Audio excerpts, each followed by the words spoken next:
Welcome to our channel where we bring you the most insightful book summaries to help you improve your life and productivity. In today's video, we will be covering The Now Habit by Neil Fiore. Neil Fiore, a psychologist and productivity expert, delves into the concept of overcoming procrastination and fostering productivity in his book, The Now Habit. Through his research and experience, Fiore provides valuable insights and strategies to help readers combat procrastination and achieve their goals. So, let's dive into the summary of this incredible book. But before we dive into the content, I kindly request a moment of your time to appreciate this video by liking it, subscribing to the channel, and ringing that notification bell. Your support means a lot to me.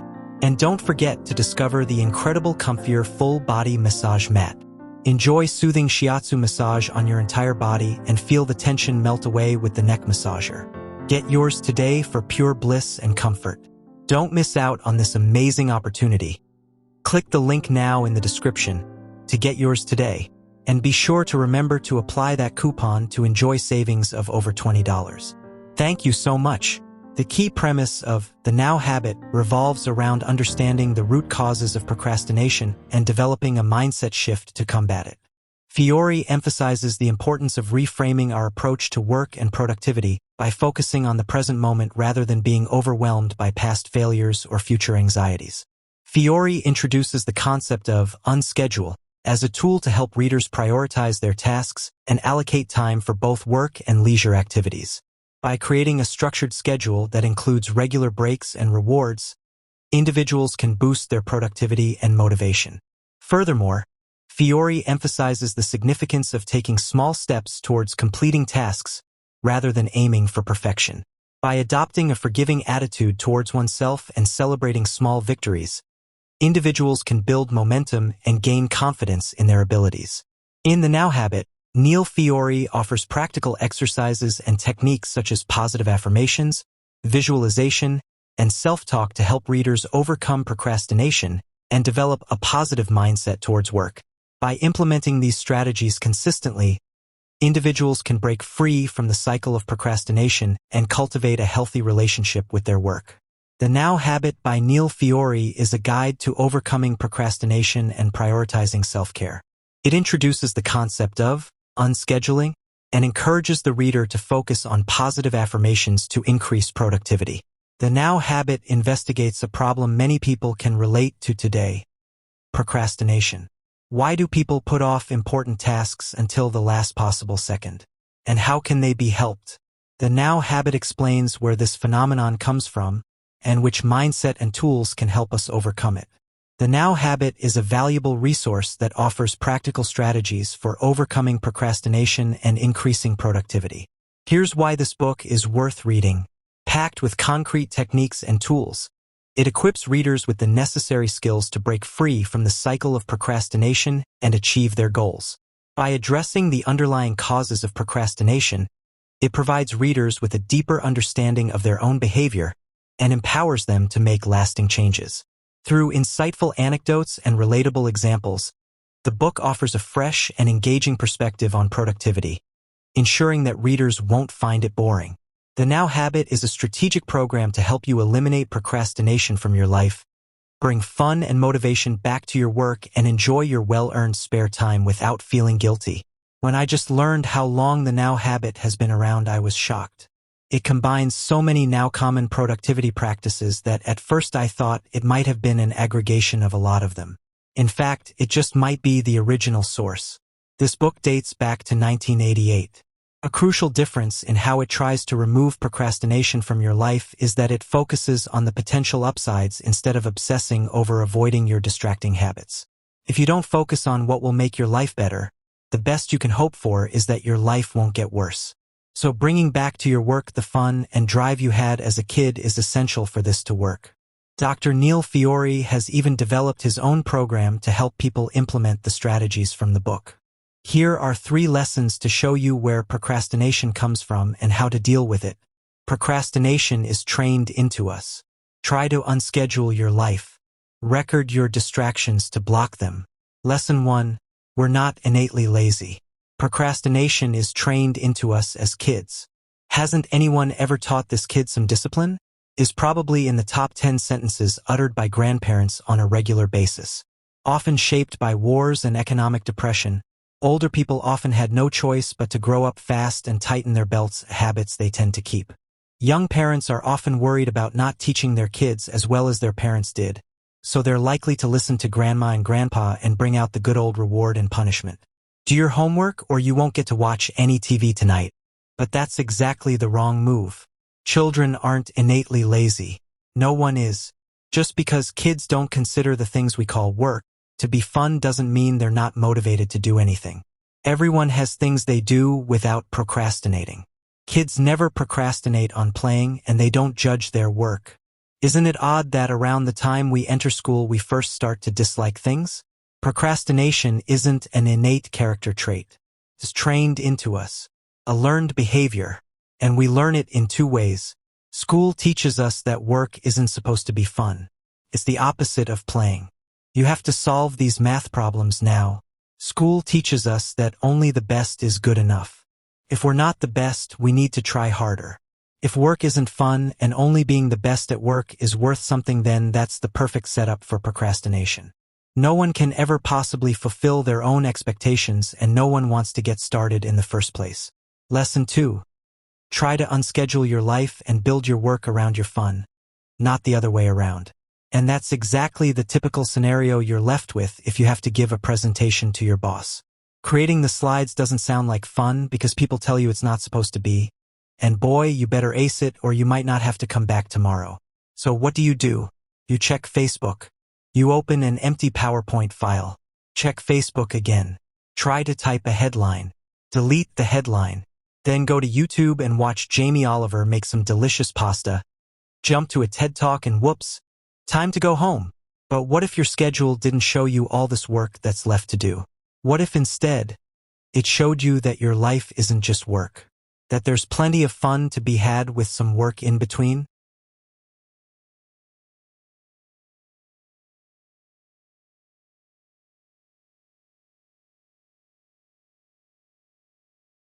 That's what unscheduling is about. Fiore suggests you throw out your old calendar and schedule the pleasant things you want to do throughout the week, like meeting a friend for lunch, going to the movies, riding your bike in the morning, or taking a walk in the afternoon. Then let work fill up the rest of your time. Break your work into little chunks and chip away at it in short, 30-minute Pomodoro blocks in the gaps between fun activities. You can then book these hours into a working hours account and feel good about yourself. This technique has two major advantages. You show yourself that the focus is on the fun part of your life and the amount of time you have left to do work is limited, so you have to use it well. Lesson 3. Note down your distractions to block them and evaluate their importance later. If you've read Getting Things Done, then this will sound very familiar. Fiore says that we let little interruptions take over our attention and day because we deal with them instantly. When you remember you have to buy paper towels, have a great idea you need to talk to a colleague about, or they remind you about a request, it seems to make sense to take care of it right away. In reality, this just distracts you from the important thing you're currently working on. To take care of these things before your focus shifts, keep a piece of paper or little notebook with you at all times and instantly note down potential distractors. This resembles the collection bucket from GTD, but Fiore adds an important twist.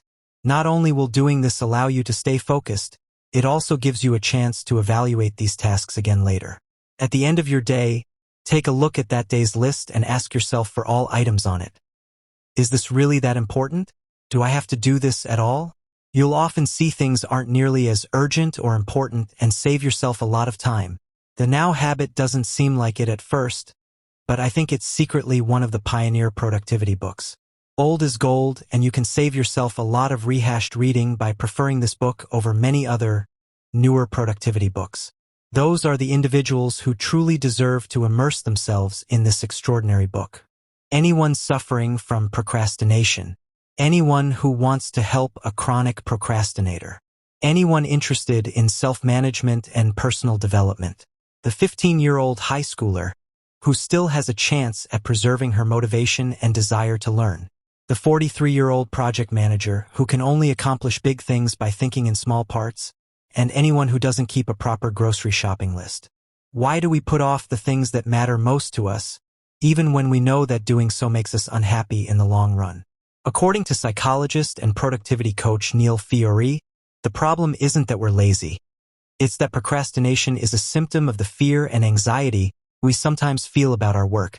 In his 1988 book, The Now Habit, Fiore explains what procrastination is, why we do it, and most importantly, how to avoid it.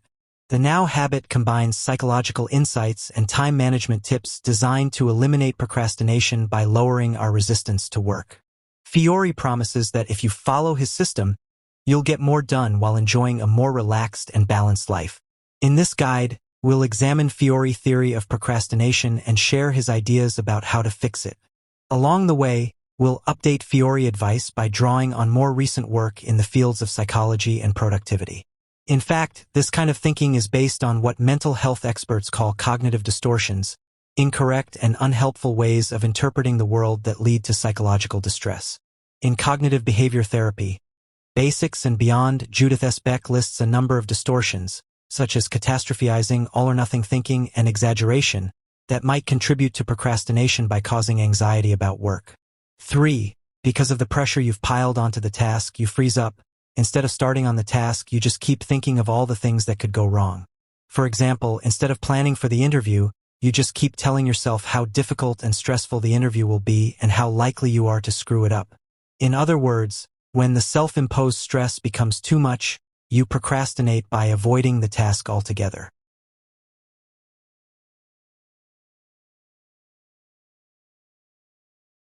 One of the difficulties in treating procrastination is that distorted thoughts tend to reinforce each other. For example, first you create stress and anxiety by telling yourself that your whole life hinges on giving a perfect interview.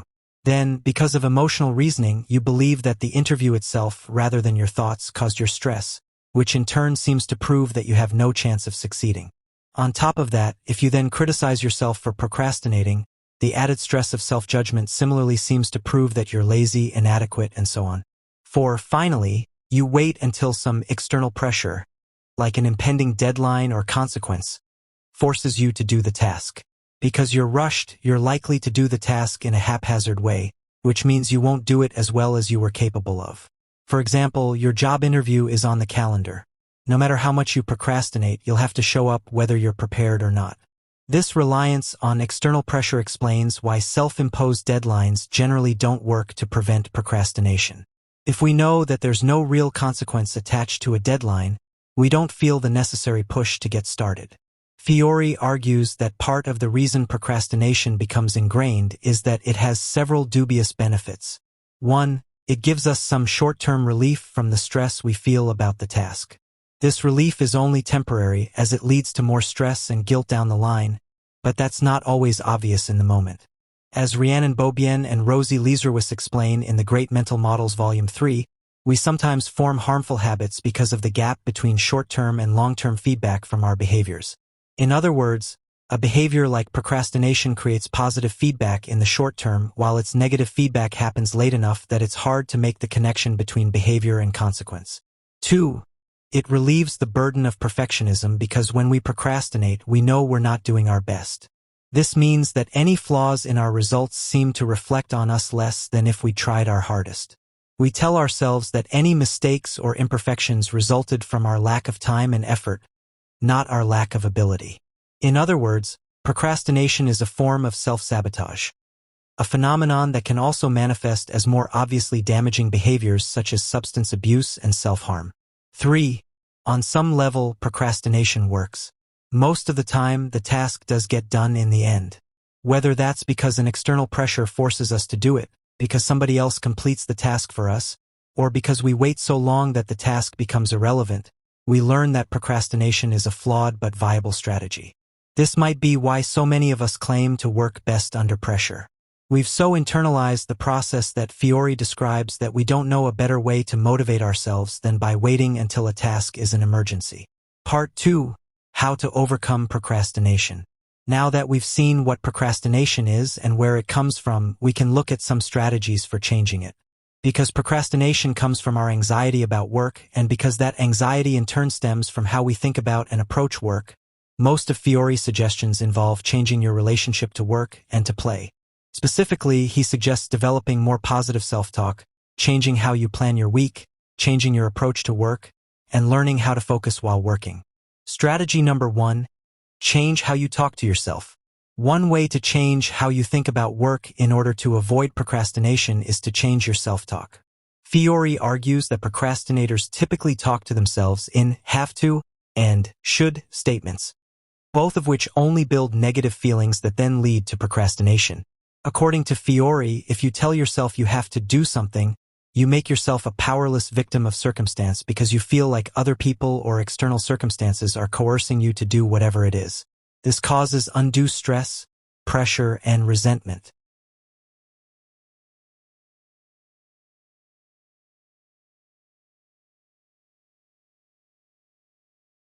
One way to overcome have to thinking is to focus on intrinsic rather than extrinsic motivation. In Lost Connections, Johann Hari explains that extrinsic motivation means treating an action as a means to an end, whereas intrinsic motivation involves enjoying an action for its own sake. For example, extrinsic motivation is running a mile because you're trying to lose weight. Intrinsic motivation is running a mile because you enjoy running. In the former case, you're more likely to feel like you have to go for a run, whereas in the latter case, running is something you choose to do. Likewise, if you tell yourself you should do something, you make that thing into a moral issue. You're a bad person if you don't do it. If you tell yourself that things should be different than they are, you start to think that the world is bad and unfair. And if you tell yourself you should be more like someone else, you devalue yourself and define yourself as inadequate. In short, Fiore says that should statements lead to depression that saps your energy and motivation to work. Valid and invalid should statements. To help identify distorted should statements, psychologist David Burns argues that there are only 3 valid uses of the word should. Legal shoulds in situations where an action is forbidden by law. For example, you shouldn't speed on the highway because you'll get a ticket. Laws of the universe shoulds that express the certainty of an outcome. For example, if I drop this pen, it should fall on the floor. Moral and ethical shoulds that name ethically permissible or impermissible behavior. For example, you shouldn't steal because it's wrong. Obviously, there's room for interpretation when it comes to ethics, as not everyone shares the same moral code. But most of the time, Burns suggests we attribute this moral meaning to things that aren't really moral issues. For this reason, if you find yourself thinking that you should or shouldn't do something, Burns suggests interrogating whether the statement meets any of the 3 categories. If not, he says it's distorted thinking. The answer to these problems, Fiore says, is to change your self-talk to emphasize choice and agency. In other words, instead of telling yourself you have to or should do things, tell yourself you choose to or want to do things. Doing so, Fiore says, removes the unnecessary stress and judgment and puts the emphasis on your wants and your agency.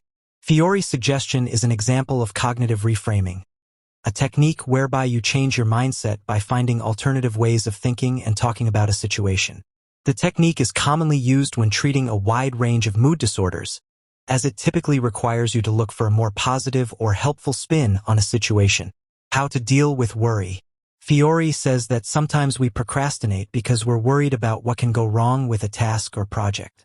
This happens especially when, as discussed earlier, we artificially inflate the stakes of a task and demand perfection from ourselves. But worry only worsens procrastination by making you more stressed. To defuse worry, Fiore suggests that you 1. Realistically determine the worst thing that could happen. Often this worst-case scenario, if we're realistic about it, isn't as bad as our unexamined worry makes us think. 2. Think about how you'd respond if the worst did happen. What would you do? How would you handle it? Whom could you turn to for help? Fiore says that questions like these help you see that even if something truly catastrophic happens as the result of failure, it won't be the end of the world. 3. Think about what you can do right now to avoid the worst-case scenario and instead move yourself toward your goals. Doing so forces you to turn your worry into a practical and actionable plan. As Daniel Goleman explains in Emotional Intelligence, the ostensible purpose of worrying is to rehearse difficulties and dangers before they arise. The problem is that worry easily blows itself out of proportion by generating catastrophic scenarios and sweeping predictions of doom. Moreover, Goleman says, Worry is a rigid and linear thought process, which means it saps your ability to think creatively and find solutions to whatever's bothering you. Goleman agrees with Fiore's suggestion that you challenge your worried thoughts, though he adds another question to the ones listed above. He advises that you ask yourself whether your worry is helping you or just getting in the way. Strategy number 2. Change how you plan your week. In addition to addressing the psychology of procrastination, Fiore gives detailed time management suggestions designed to counteract procrastination before it has a chance to get started. Plan play, not work. Fiore's fundamental planning idea is that you should plan your week around your leisure time, not your work. He recommends that you start by writing down specific appointments as well as necessary activities like eating and sleeping. Next, add scheduled leisure time, which can include play, socializing, hobbies, self-care, for example, exercise or meditation, and so on. Fiore recommends scheduling at least half an hour of recreation or relaxation per day. He also recommends dedicating one day entirely to play. In other words, one day completely free of work, though he says it's okay to tackle a few small chores that you didn't have time for elsewhere.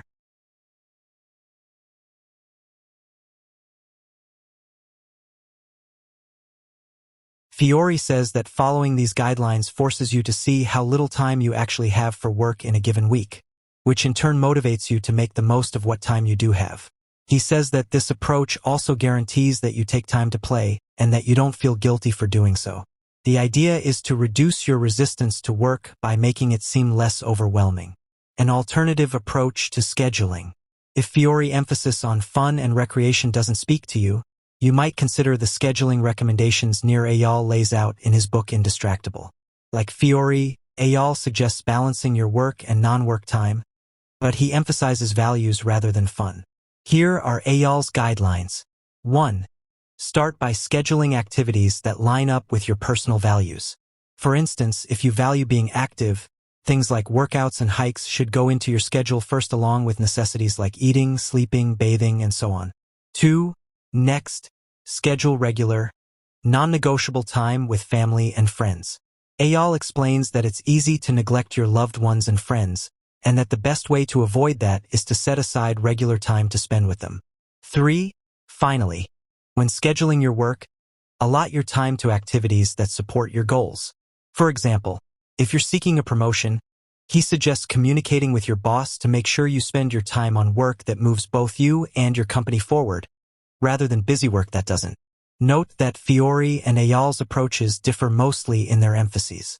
Like Eyal, Fiore recommends scheduling time for self-care and socialization, but he classifies these as types of leisure time, whereas Eyal makes them the fundamental focus of his method, raising them above other types of leisure like fun or hobbies.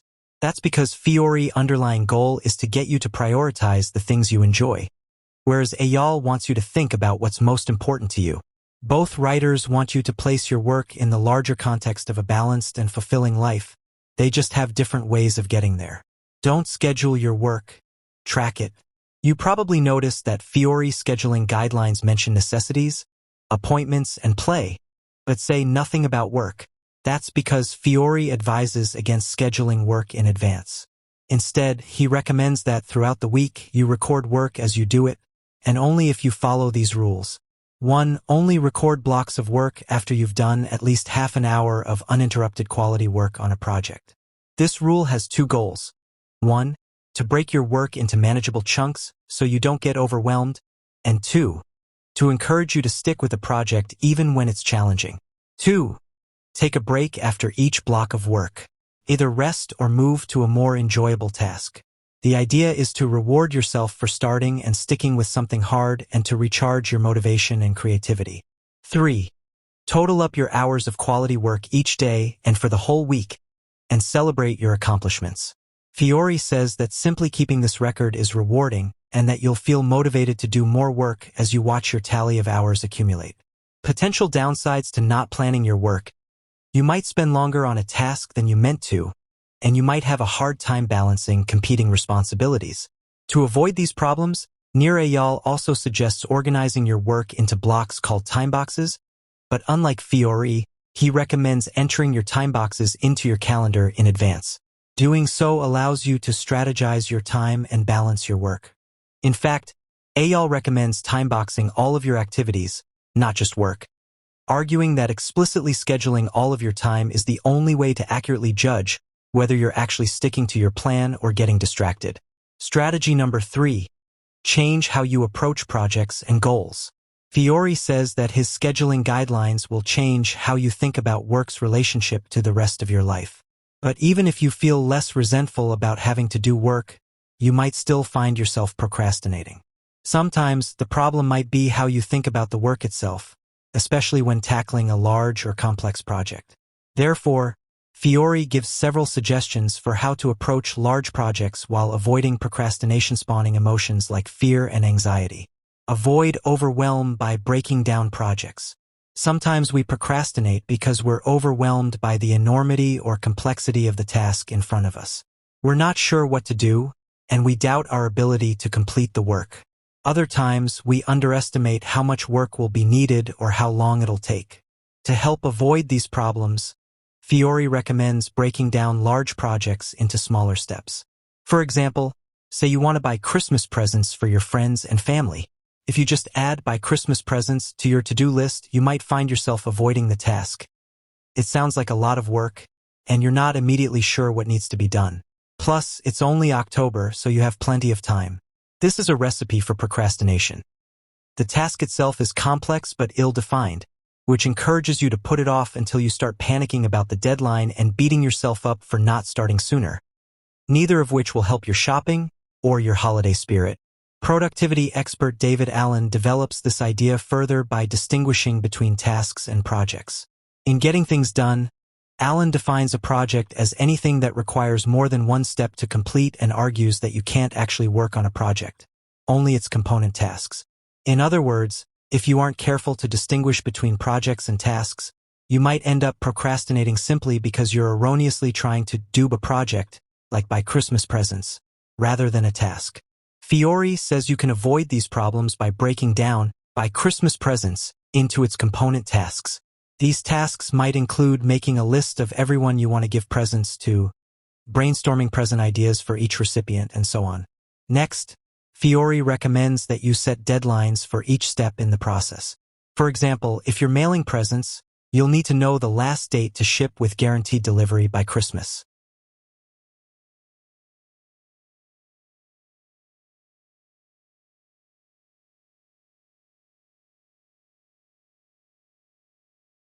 How to chunk a project. Productivity writer Charlie Gilkey cautions that it's possible to break a project down to the point where you lose the overall shape of the project amid a long list of tasks. To avoid this problem, he recommends breaking projects into chunks, major steps that represent roughly 2 hours of focused work. For example, hire a new software developer is a project. Interview candidates is a chunk of that project. Email Sheila to schedule an interview is a task that falls under the interview candidates chunk. Gilkey's point is that chunks are discrete and specific enough that you know what to do next, but they're still large enough that you can see how they fit into the project as a whole, whereas a long list of specific tasks like email A, email B, and so on might just become overwhelming and distracting. Breaking down projects in this way has 2 benefits. First, it gives you a more realistic sense of your timeline. You avoid unpleasant surprises and undue stress by figuring out ahead of time how long things will probably take. Second, you create a manageable action plan, which in turn makes it easier to actually do the work. Instead of trying to nebulously buy Christmas presents, it's much easier to motivate yourself to take half an hour to pick out a new sweater for Uncle Bob. How to set attainable goals by breaking things down. Fiore mentions that this approach can be also used to set goals, but he gives only a brief explanation of how to do so. Luckily, many other writers offer detailed suggestions for goal setting. One popular approach is what Charles Duhigg calls SMART goals. Like Fiore approach to projects, a SMART goal works by breaking down a big idea into a set of actionable information. Specifically, in Smarter, Faster, Better, Duhigg defines SMART goals as specific. Be clear about what you hope to accomplish and how you intend to do it.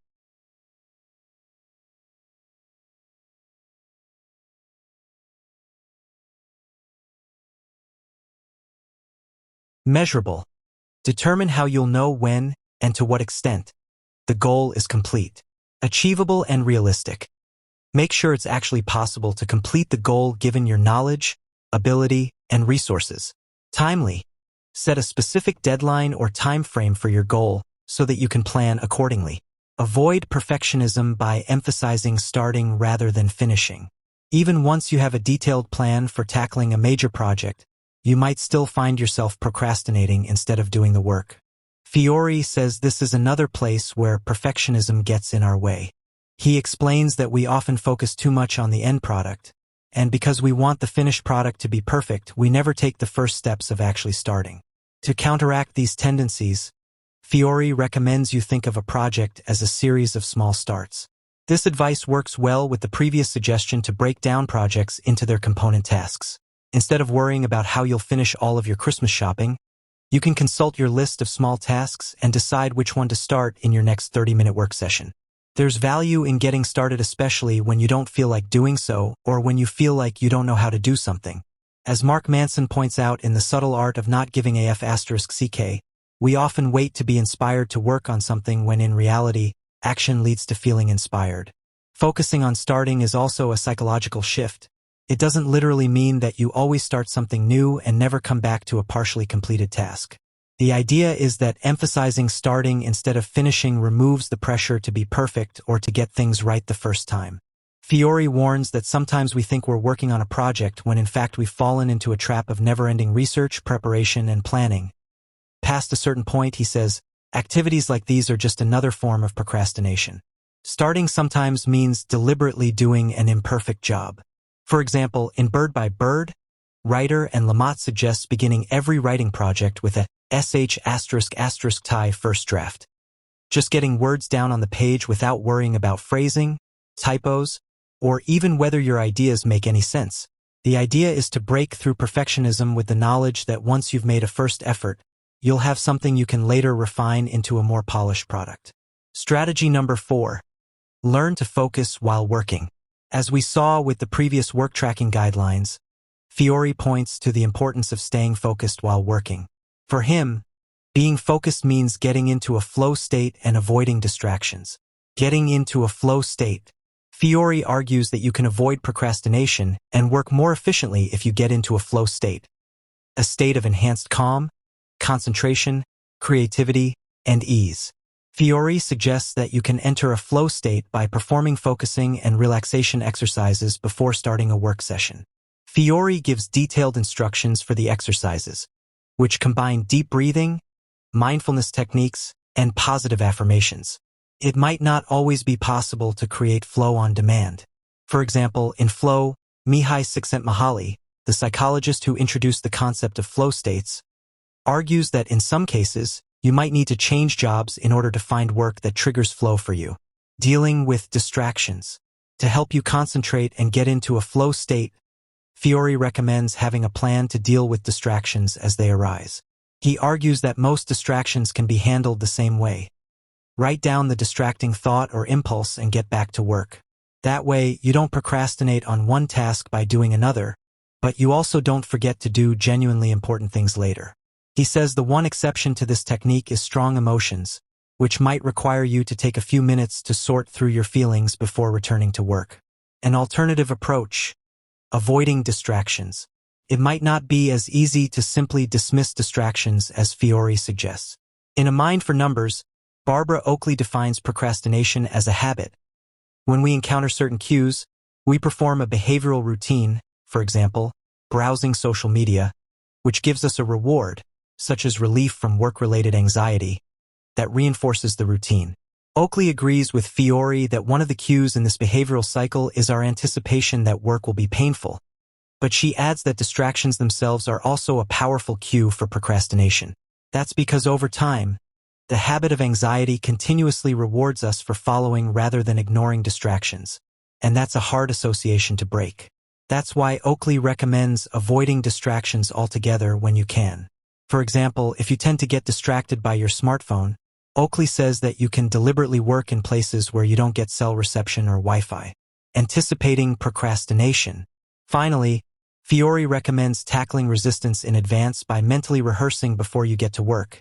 In other words, visualize what you plan to work on as well as the resistance and distractions you expect to face. This way, Fiore says, you can come up with strategies for overcoming resistance and distraction ahead of time, and you'll be prepared when these obstacles come up. One way to anticipate procrastination and avoid it is by forming what Nir Eyal calls pre-commitments, choices you make in the present that guide your behavior in the future. For example, if you know what sites you tend to visit when procrastinating, you can install apps that will automatically block those sites during work hours. This is a pre-commitment because you're making a choice now that will prevent you from making an undesirable choice later. Procrastination means spending your entire workday surfing Facebook and news sites instead of writing your report that's already overdue. It means cleaning your apartment for the third time this week instead of proofreading your thesis. It means calling all your friends just to say hello, instead of finally filing your taxes. Outside observers might find your procrastination amusing, but for chronic procrastinators, it's no laughing matter. They feel their lives are out of their control. Every time they sit down at their desk and resolutely declare, "This time, I'll really write that report," they end up wasting yet another day on Facebook. When they fail to meet their goals, they have feelings of guilt and shame, and since they never get anything done on time, they suffer from chronic stress and aren't ever really able to relax. Neil Fiore is convinced that procrastination isn't innate, that is, we aren't born lazy.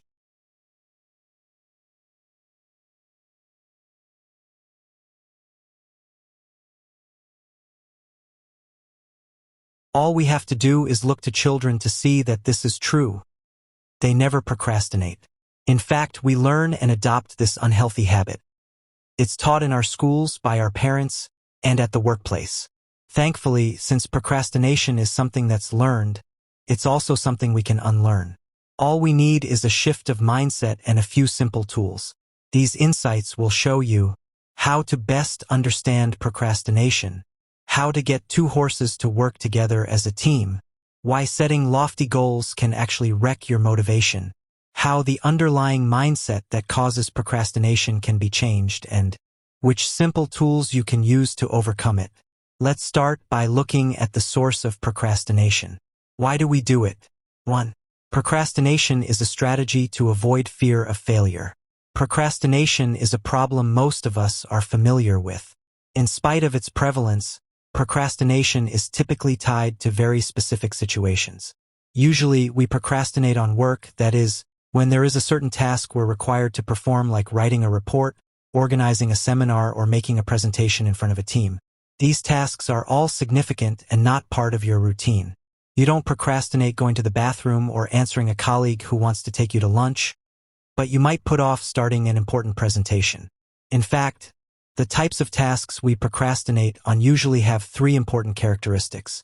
First, when you want to do a good job on something so you can live up to others and your own expectations. Second, you find the work dull. It's no fun and getting started. For example, writing the first page or filling up PowerPoint slides takes motivation. Finally, it's unclear what qualifies as a good job. You simply don't know how to live up to others' expectations and deliver a great presentation or write an outstanding report. What is good? What is good enough? And what if you pour your heart and soul into a project that completely fails? When faced with these kinds of tasks, the inevitable consequence is a choice between 2 options. If you start working on the task, you spend your time on something boring, plus you risk failing and disappointing both yourself and others as well. If you don't start working, you can avoid this boredom, uncertainty, and the fear of failure. So what do you choose? Most likely, you'll choose the second strategy and delay the unpleasantness associated with your task. And, in a certain sense, it works. You learn that procrastination helps you avoid boredom and fear of failure, at least temporarily. 2. We're taught to dislike work and fear failure. Both teachers and parents alike believe they know why their children procrastinate.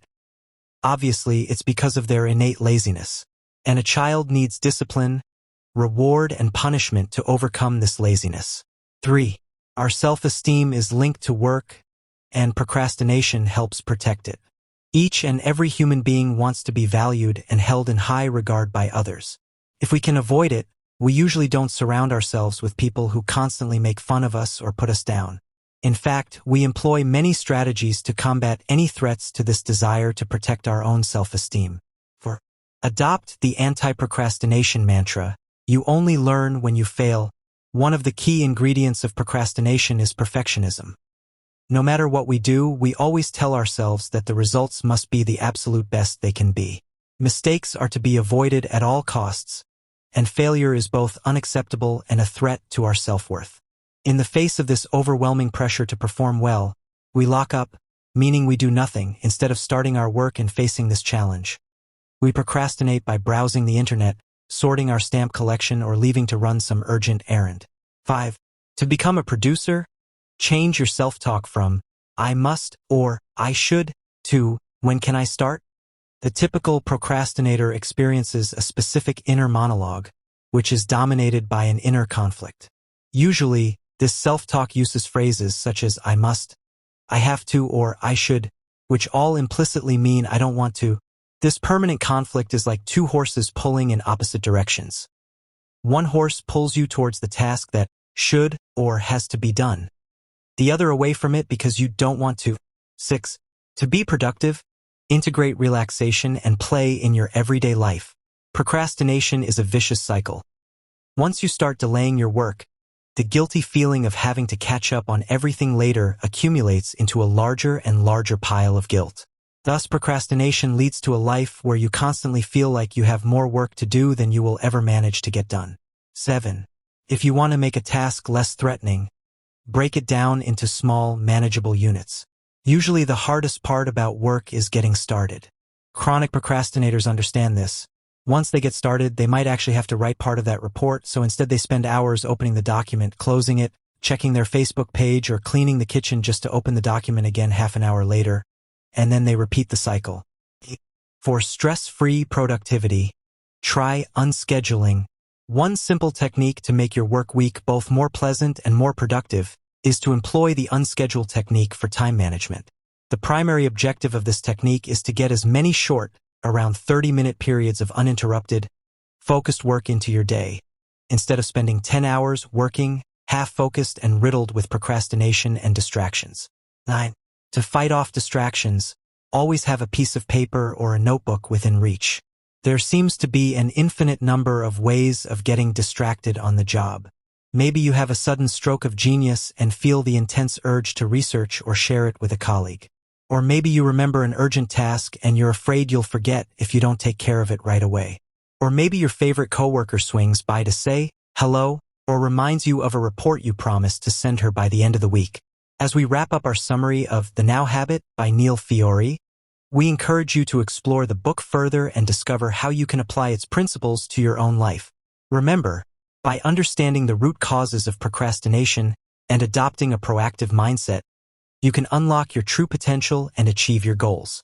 You can find the link to acquire a copy of this incredible book in the description below. Thank you for watching this video. I hope you guys enjoyed that video. If you found this book summary helpful, be sure to give this video a thumbs up and subscribe to our channel for more book summaries and self-improvement tips to help you achieve your goals and lead a more fulfilling life. And share this uplifting summary with someone who may benefit from hearing them. Leave a comment down below if you've read this book or have any other recommendations for us.